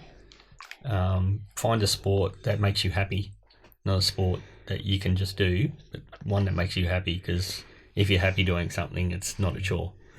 Don't go in it just for the free trip. Unfortunately, there's some hanger-oners that are doing that. But 95% of the people in the team are there for the right reasons and are going to get the most out of these games. And out of the next ones, I'm not sure how big the team will be from Australia. It'll obviously be a lot less than this year's team. But do your best. Make sure you're mentally right to go, and it's what you need as part of your rehab. Yeah, because that's what it is. It's part of your rehab. And I suppose if there's limited spaces too, if you're just there, should say, for a free trip or to win a medal, you're probably pushing somebody else like yourself out who's genuinely going to benefit and whose family's going to benefit. And that's the other thing, the fact that it involves the family. You know, that's still staggered by that. It's such a good idea. It is. And you see, as much as they give medals out, it's not about the medals, but even just the quick medal ceremonies, the kids running up with their dads and mums and just putting the medals, like getting the medals off them and putting them around the kids' necks and being on the podium with them. That's cool. I'm really looking forward to these games. Yeah. It is a beautiful thing to see the family sharing the event with the sports person, with the veterans, and watching the kids. You know, some of the participants last year, the competitors, they said it was great that their child could see them achieve something rather than just the struggle that they have at home all the time. And that really struck a chord with me, because that's what you see as a family, the struggle, and then for them to see, you know, a win and achievements outside, it was fantastic. Yeah. Your kids, who went, so you could take 2 people? We could take 2, but we had 2 stepsons at home, and Tom had just started an apprenticeship, so he couldn't do it, and Josh was in the middle of year 10, and if he'd come over, because Jacquie was my carer, she was in a room with me, Josh would have had to be in his own room, so we only went with just us. The 2 of you, yep. So it's just sort of a little bit easier as a family unit for them to stay home together. Yeah, of course. And Jacquie come over there, and in terms of getting looked after, like we said, we stayed at the Sheraton. We got put up at the Sheraton in the middle of Toronto. The families were given preloaded cards, $250 to buy food and stuff around and shopping as part of the whole experience. They had the concerts. There's an opening ceremony, closing ceremony. Last year's closing ceremony had Kelly Clarkson, Bryan Adams, and the Boss. Right. And that would have been pretty cool. It was cool. The Boss and Bryan Adams did about 3 songs together. Did they? So a couple of songs each, and then about 3 songs together. And just seeing them come on stage was. So what's Australia going to do for this? That's a very good question. I don't know. I have to have a look online. The ones, I don't think they've released it yet. Oh, okay. Because AIMG, which is I think they're called the Australian Invictus Management Group or something similar, but yeah, AIMG is the actual group that are running this year's games. So they're not actually run by Defence, they're run by this separate entity that reports to the Invictus Games Foundation in London. So they're the ones that are charged with running the games according to how it's, or in the fashion it's supposed to be meant, and obviously organising accommodation, travel. Big job. Yeah. And RSL Victoria, they've just revamped their Mufti, which is the magazine that they put out every couple of months, and which is they've done a terrific job in the with the new addition.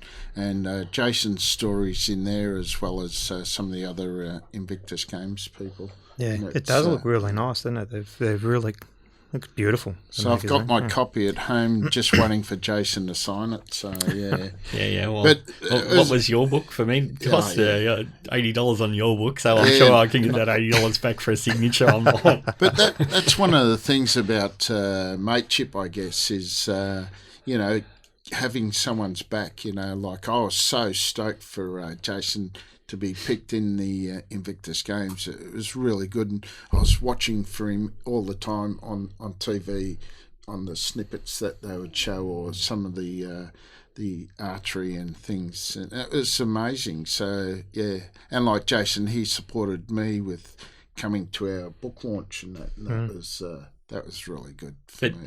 And like I said, basically, I'm stoked that I got to see that too and be part of it, because it's a fantastic thing that you guys were involved in. And same with the people, as much as the ADF team management I'm a little bit annoyed with in terms of this year's selection processes and how they went about things, I won't begrudge the team and the individuals in the team, because it's not about them. And I'll support them wholeheartedly, because it's a fantastic thing for them to be involved in, and I just hope they get as much out of it as I got out of it last year, because it's life-changing. Yeah. So, I know that you're going through the process of TPI, and the struggles that I went through, and it took a couple of years for this process to play out, but it was, and eventually when you get it, you think, why did it take so long? And what was all the hassle? You had all the medical evidence prior to applying for it, but the struggles it's not just for the veteran themselves, but it is the families that struggle with the veterans. So if people not sure what that is, it's Gordo's talking about. Jason's currently going through the process of getting totally and permanently incapacitated status, which is a form of service pension, which is the highest, and it's under the Veterans Entitlement Act. Right. So unfortunately, I'm happy that the acts were put in place, but through my service and the locations that I have injuries and illnesses under 3 acts. So the CIRCA, which is a Safety Rehabilitation Compensation Act, VA, and MERCA, which is another one. And it's a bit like a spaghetti bowl. You put the spaghetti in and it swirls around, and then you put the meat sauce on top of it. Then you got the Parmesan cheese. So it's a big spaghetti bowl when you're dealing with the 3 acts. And each, from personal experience, they don't talk to each other. No, the they VA, don't. the CIRCA, and the MERCA, and what's actually holding me back is my back's accepted under CIRCA, and I've got it, as much as I've got 100 impairment points under VA, which normally gets you through to that TPI status. They're saying because my back's accepted under the CIRCA, that's another issue, or that's one issue that's holding me back from working. Yeah. And even though I had the surgery last year and my back's improved dramatically from that, they're still saying that's part of the reason why I'm not working, and they won't give me TPI under VA because my back's under CIRCA. So they actually hold their own act against the other act, even though it's one employer. So if for those in the civvy type employment would hear it, they would just accept that one employer. You're fully incapacitated due to the injuries from that one employer. Okay, you get a permanent impairment. But unfortunately, with Defence Acts, they don't work that way. So yeah, because you can be injured in over a long military career. You could have been injured just straight after you join the Army or Navy or Air Force, and you might be fine for another 5 years, and you might pick up a knee injury or a back injury. So the 100 points you're talking about for TPI, how's that made up? It's a very complicated process, but it's made up of your impairments due to various injuries or illnesses. So losing a finger's 10 points and PTSD, hypothetical, that type of thing. Yeah, right. Yeah. So it's based on how much it affects you, your lifestyle rating and things like that. So they all sort of go towards those impairments. And that takes in PTSD as well as physical impairments. Mental health issues as well as physical. Yep. Right. And the process of going through that, where are you at? Just about to sit another review board. I've got an advocate through the RSL. So I think it's the end of July. What are we now? Yeah. June. July. Yeah, a couple more weeks. And the review board, I've put in through my advocate, we've put in a request for a review and that. So that application's in process and hopefully that gets dealt with in terms of overturning that decision as to why I didn't get the TPI.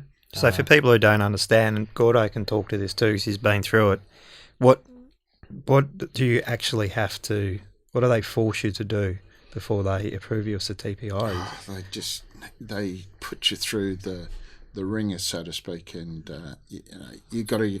They send you a letter, say you have to go and see our specialist here or there and talk to them. But you said, my specialist says this, and your specialist going to say that. So it's a hard slog. But eventually, when it's all finished and done with, you can sit back and go, oh, gee, why'd they put me through that angst? Mm. You know? And what are they trying to do? So are they trying to weed out the pretenders from I really don't know. Because I know with my dad, they put him through hell. Yeah. He had to go through these boards and psychs over and over and did more damage. Mm. He eventually got it, but you sit back as the family member, and you think, okay, if that's what he has to do, it's worth it. But what are they trying to, what's the goal? What are they trying to get out of him? To be quite honest, when I first started this process, and it's been going on for, like I said, years and years, I'm happy it's almost at completion, but then again, it might get rejected, which means I've got to go through lawyers then, through the Civil Affairs Tribunal. There's a special another process that you then go through, but I can understand that they need to be thorough. It's public money. It's not.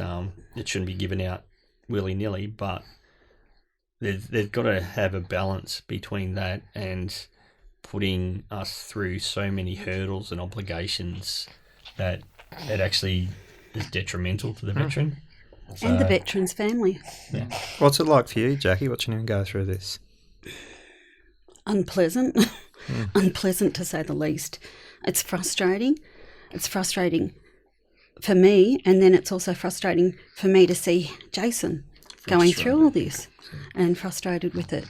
And frustrating with the effect that it has on him and his PTSD and the family as a whole, because it just aggravates that low mood, because they feel like they're being called liars and that they have to continually try to prove themselves. Well, the evidence is all documented in their doctors and in their history, and it just seems like a crazy circus where they just have to keep continually jumping through hoops and higher and higher and higher until some person says, oh, okay, you've jumped high enough, we'll do it now, or we won't. And these people on the review boards are not necessarily veterans or service people themselves, are they? No. The one on when they do have the veterans review board, so if they're assessing that, there's always one service member. There is it? Yep. As part of the process, there has to be one service member on the review board. See, when DVA first started back in the day after World War I, all the public servants, so to speak, for DVA were all ex-veterans who got lots of jobs within the DVA. But now, how many would be in DVA ex-veterans, I don't know, but it would be a low percentage. So because what they're what the veterans dealing with is legislation. It's not the human side. It's not the human side of the story that they hear, And what sort of they don't want to hear the human side. They don't. No. They just look at wording, processes. Yeah. Does it fit into that box? Legislation? Yeah. Does it fit 100% in into this that box square here? box? Yeah, and it's a grey area. What sort of protections or assistance do you get, and for the family when you're going through this? Is there any safeguards to put in for yourself and family? Make sure, because you have to obviously relive your experiences over and over to this board, and it can be detrimental. Most of the time, all the reports and that are done via a psychiatrist. You can elect to have your own psychiatrist, or practitioners provide all that. So instead of going through DVAs, I do go through my own, and he writes the reports according to what they stipulate they wanted, the questions and all that. So that helps, because at least I had that rapport with him and the background. But when I first started the process years ago, I had no idea I could do that. I had no idea that if I said one word out of context, it would be held against me years later. So unfortunately, that's what I'm dealing with now. That's why you need an advocate from the start, a good one. Yep. Yeah, someone who understands the wording and the way that one word or the way that one sentence is written can change the whole outcome. And I think once you do become a TPI, that's the start of another healing process as well. Once it's been confirmed. It's that, almost like Jacquie said, you're getting called a liar unless you prove otherwise, and then it's almost that acknowledgement is, okay, I can sort of acknowledge, I can refocus, and now sort of commit to where I need to be. With that process. And TPI means security for yourself and your family. Yeah. After what you've been through. No other industry, as Jason said before, has to work so hard to prove themselves. Politicians don't, big government industries don't. If you get injured, work cover covers you. It doesn't matter which public hospital, say you work at as a medical person or as a teacher, work cover, covers you. Yeah, and one of the things that I get a bit cranky with the government is the DVA Minister of Veteran Affairs. That was a separate portfolio for many years, and just in recent times, they're now carrying 3 or 4 different titles with the Veteran Affairs Minister. He could be assisting Prime Minister and stuff like that. So it's And these things should be made clear to people, particularly when they deploy. I think that the TPI, becoming TPI, not officially but literally being walked through to a situation where you are now totally and permanently incapacitated. It should be, I don't know how clear they make that. I think they're getting better. I will acknowledge that they are getting better in terms of their information that they're passing out. Like, I discharged from the regs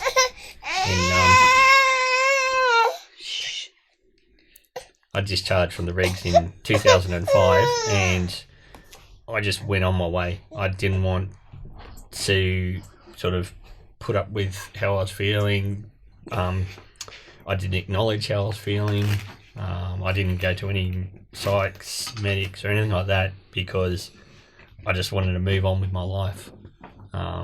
Because I thought it's just this long drawn out process, and unfortunately if I had gone, then I'd have the justification and the medical documentation to show that everything was caused, well, not everything, sorry. A lot of my issues were caused from deploying in Iraq, but I was sort of 33-year-old young man. Well, you were a young, proud soldier, and you don't want to admit that you have injuries which are considered as failings in the army. Yeah, it was quite funny you say that about when we were in Iraq, they sent over a military psychologist to screen each person in SecDet, and I thought to myself, what are you doing here? Why are you here? And you just tell them what they want to hear. Yeah, I'm good. Yeah, because it's a normal military thing. Because if you put your head up and say you got mental health issues, there goes the deployments, there goes promotion courses, med class 4 and out the door. All right. Yes. And that's your career. Yeah. And it is. So and your persona. Yeah. I think they may be changing slowly, but it's. What's the solution to that? How would they change? That's going to. I don't know. I really don't, because you want people to come forward and say it, but you also don't want to damage their career. So how do you encourage that? It's not as easy as it. I mean, there's obviously reasons that.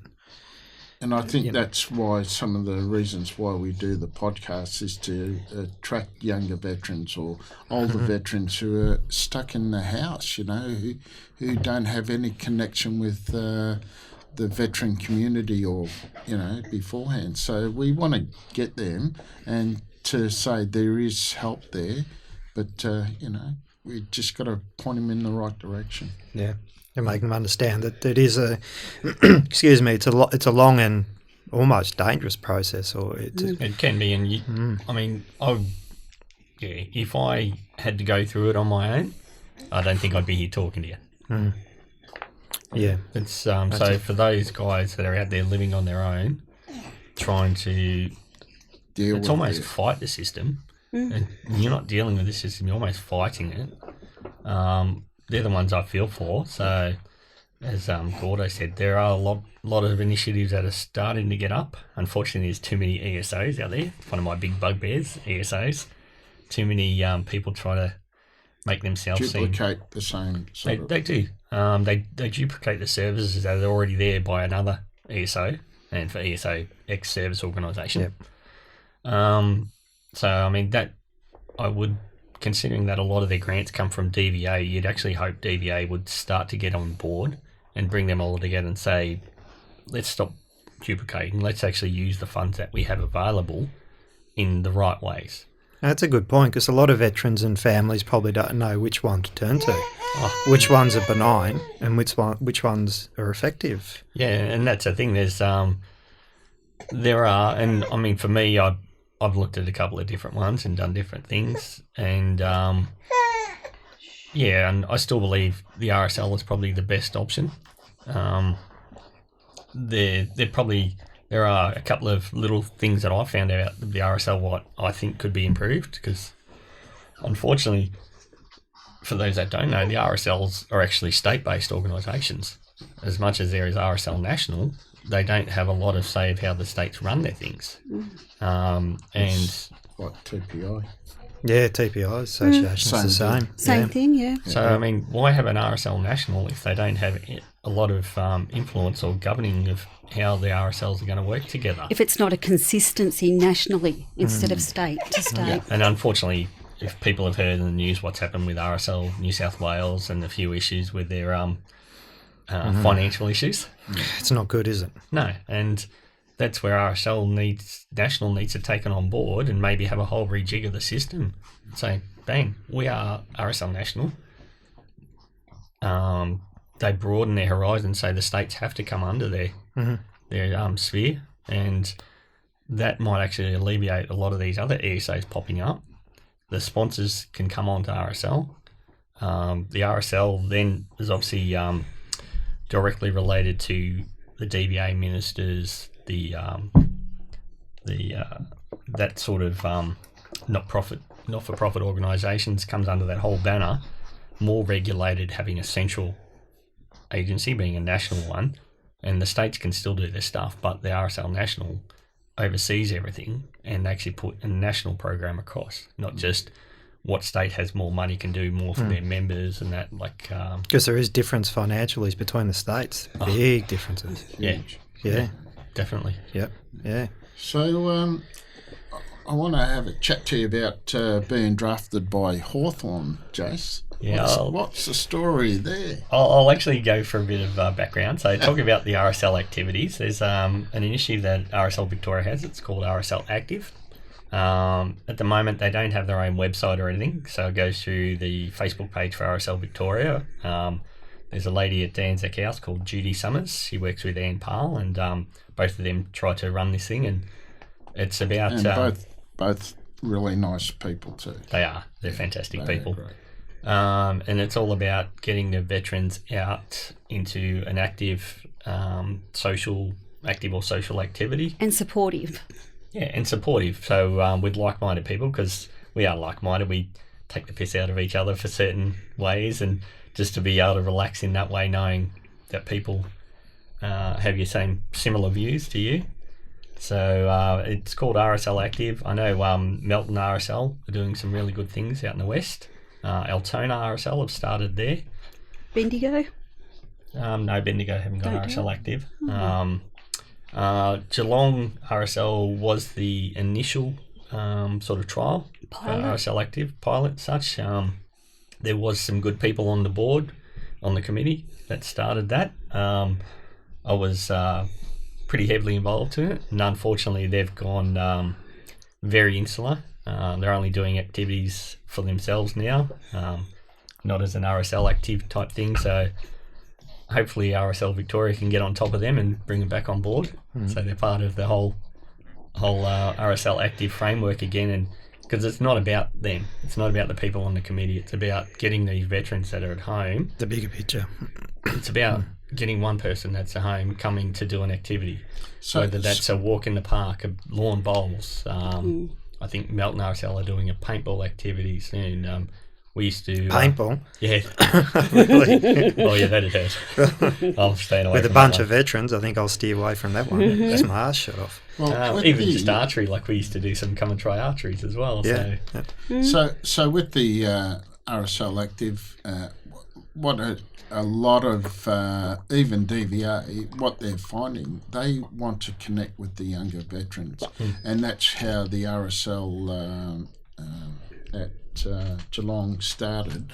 They wanted to give the younger veterans a much more inclusive platform and that. and not be seen as surfing the oldies type rock club, climbing and rock climbing. Give them a bit of the adrenaline rush mountain biking, and that's what RSL Active is doing now through RSL Victoria. So that's one of the good things about this, but and to stop isolation of younger veterans, but to bring in the younger veterans, because and it's through these activities that we can actually get side by side to them and have a chat to them.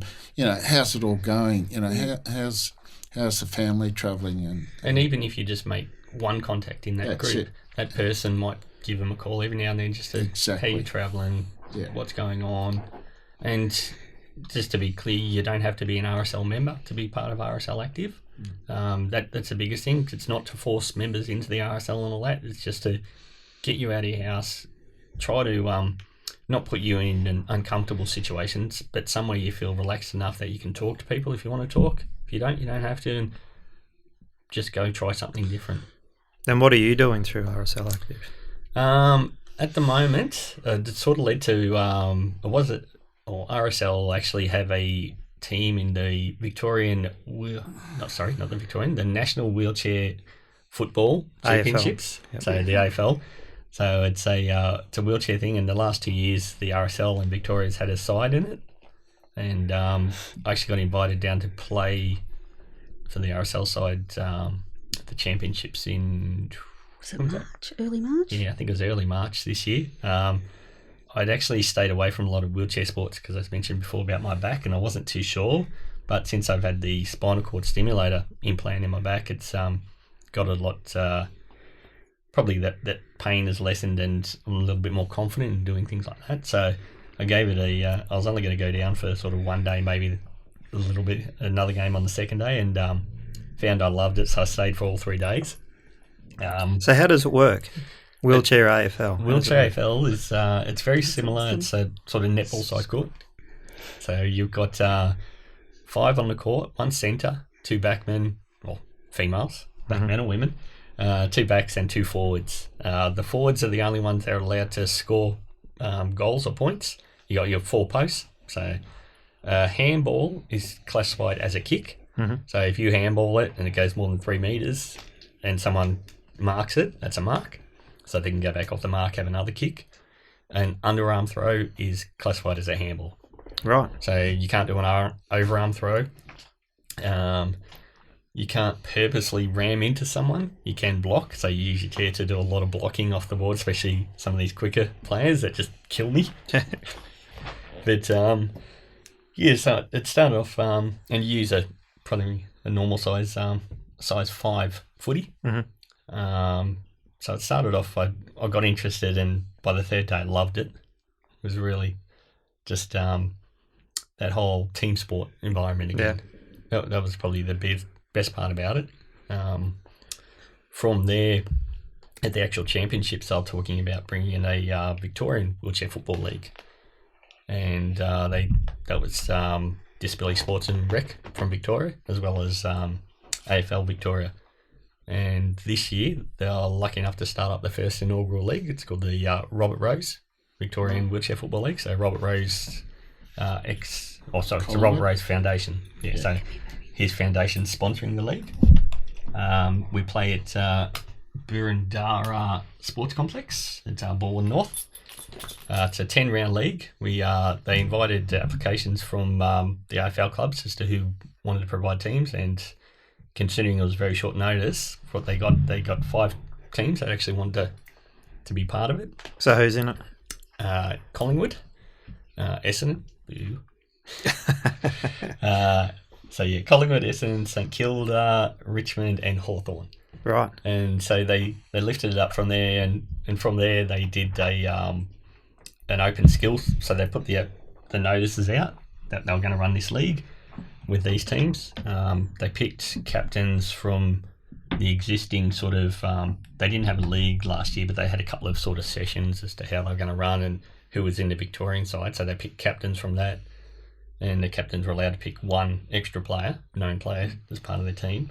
And then they had 2 skill sessions, and from that they had like a draft as such, and the captains chose players who they wanted as part of their team. Right. So, and you got drafted into the Hawthorn team. I got drafted into Hawthorn. I was very glad that it wasn't Collingwood. That was my main priority. At the end of the day, I'm happy just to have been drafted because it's actually cool. And I'm getting better with my chair skills and all that. Mm-hmm. Yeah, because you don't have to be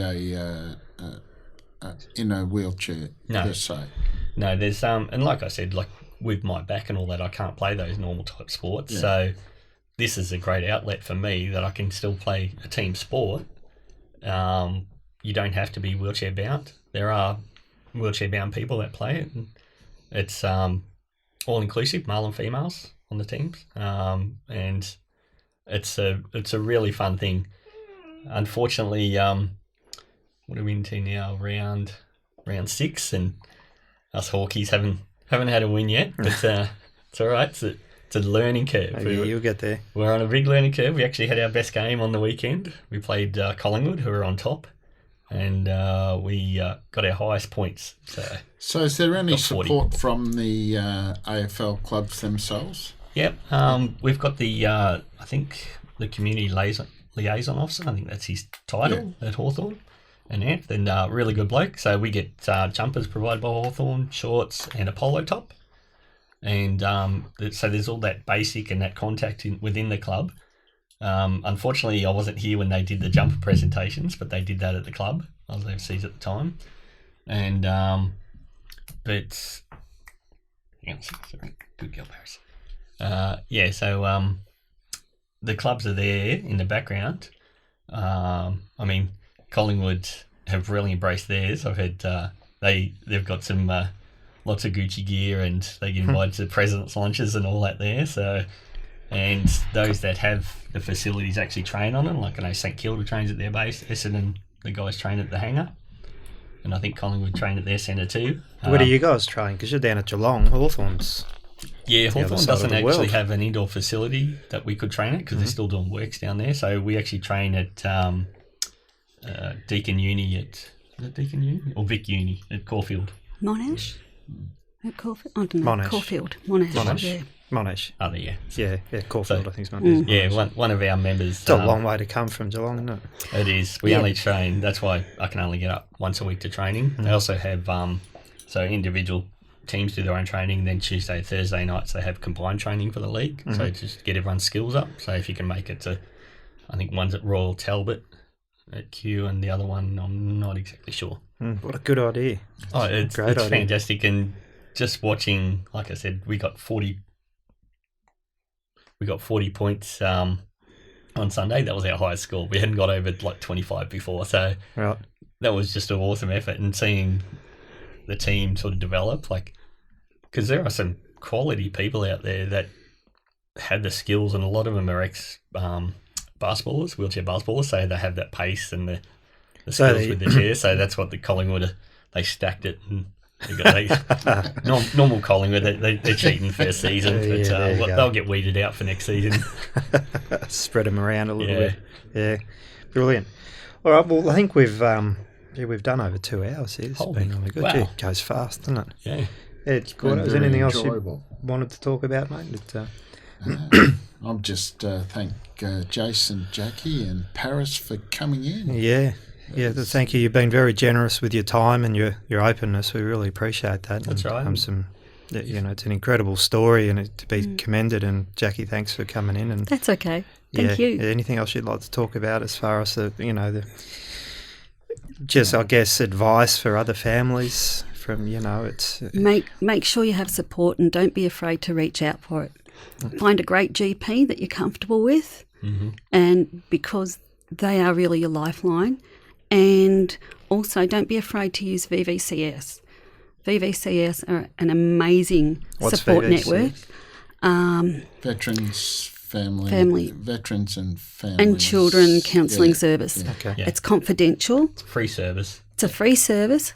It's fully confidential. Nothing goes back to DVA. So if you're worried about anything impacting claims or anything like that, it's a fully confidential service. So you can talk about anything at all. Doesn't have to be defence related entirely, but as a defence member and family of defence members, you're entitled to that. And I've used it before as well, and I've just found it fantastic. So even kids and partners of kids veterans and partners just and to get veterans. counselling and stuff like that? Yeah. Yep, because of the impact on the whole family, you can use it for the whole family. Yeah, right, okay. I don't think many, it's widely known.